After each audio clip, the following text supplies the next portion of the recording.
Okay, this is Lori Melanchak, and I'm having a conversation with Jason Melanchak, my husband, regarding burnout versus demoralization.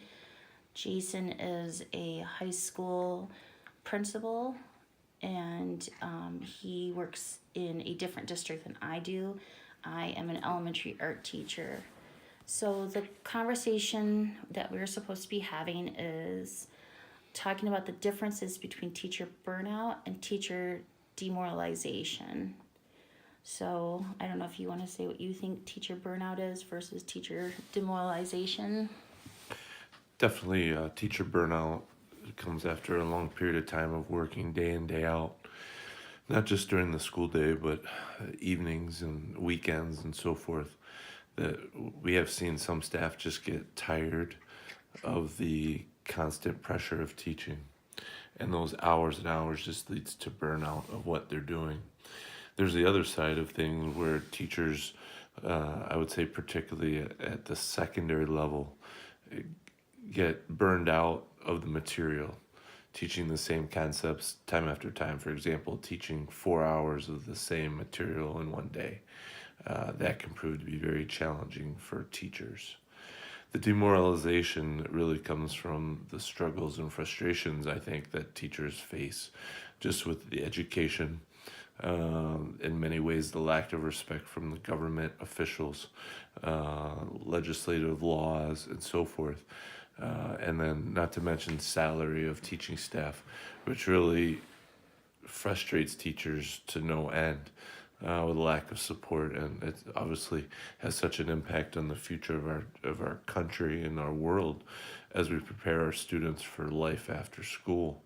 That it's such an important aspect, and teachers need to be respected for what they do for that reason. So do you think that more teachers leave the teaching profession because of burnout? They're just tired of doing what they're doing? Or do you think more leave because they feel demoralized, like they're not treated as professionals and they're just burnt out from what, or not burnt out, but they feel like their professionalism isn't treated as highly as it should be, and that people that are in administrative roles or people that are in government take away that power of the teacher and feel that they're not doing their job. Well, I think the burnout comes from lack of strong administration support for the teachers. It's a component that when a teacher is struggling, it's the job of the principal to help them. If they're burned out, finding ways to challenge them to keep them fresh, whether it's different classes that they teach or different tips along the way to help them be rejuvenated and involved in education. I've had teachers that have wanted to purposely, although it's easier to teach the same classes, they've asked to teach new classes to keep it fresh for them. And I think those are things that can happen through burnout. We as principals need to help support those teachers when we see them struggling and getting that challenge. You do have those staff that are just frustrated and feel a lack of respect, but I think it goes far more towards the burnout component of why we lose teachers in Do you feel education. like burnout happens more with younger teachers or older teachers? More seasoned teachers, I should say. You know, I've seen both. You've seen the younger teachers that maybe they didn't really know what to expect of teaching and the commitment that it would be and what's expected of them day in, day out, including putting in the hours outside of the school day.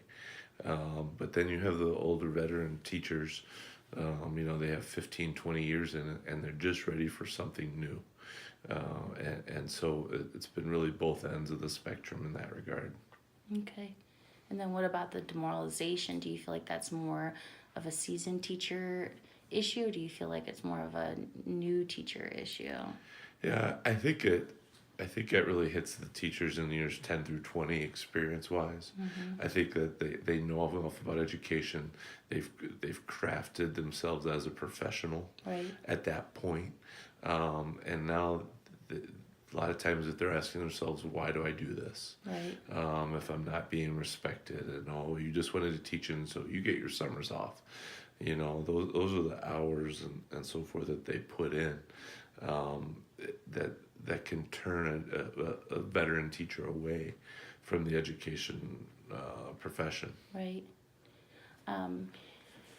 Well, so one of the things we had to do for the class is we had to read an article about teacher burnout or demoralization, and it feels like there is a difference, but more of that, the label, it's more of a stigmatized label to say people burn out, like you just weren't cut for education or you weren't cut to be a teacher, versus the demoralization talks about more of we're taking power away from teachers. We're not treating them respectfully. We're not looking at the amount of education that they have.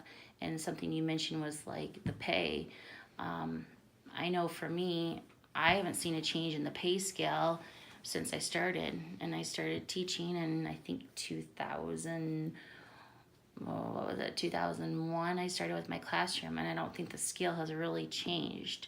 So what do you think needs to happen? Like, do you see that maybe with the lack of teachers going into the field that there will be a change in pay, or do you think that's something that isn't going to change? I think that has to be part of it. Such a huge impact to teachers' take-home salary was the increase in the amount of coverage or that teachers and all educators pay towards health insurance. Right. When we have students that can look at possibly starting at jobs at $60,000, Right. why would they go to be a teacher? And make 30 something. Exactly, high 30s, low 40s, whatever Right. it may be. We have to be competitive.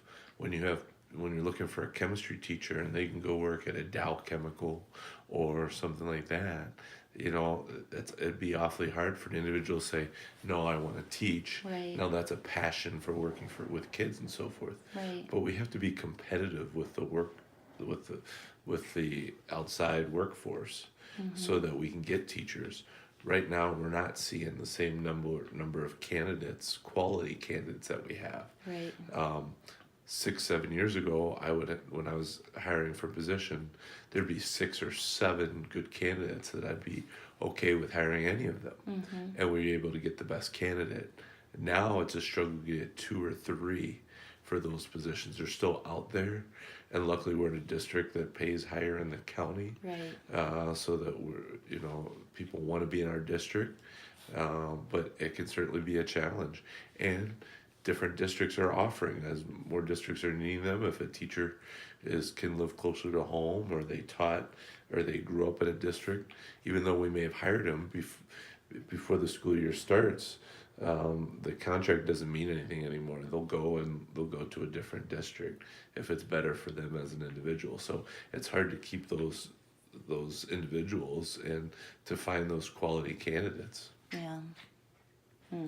I also wonder about even districts taking away years. Like if a teacher wants to transfer to a different district for their own professional reasons or personal reasons, most districts in our area don't even offer years anymore. I know your district does, but again, I feel like that demoralizes educators. I don't know of other professions where that happens.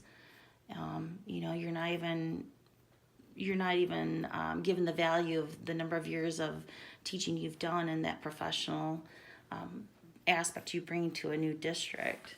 I think what you're seeing, though, is more and more districts are offering more and more years as the number of candidates are dwindling. Now, there's some districts that they want to hire brand new teachers straight out of college, Right. because economically it's a better avenue for those districts.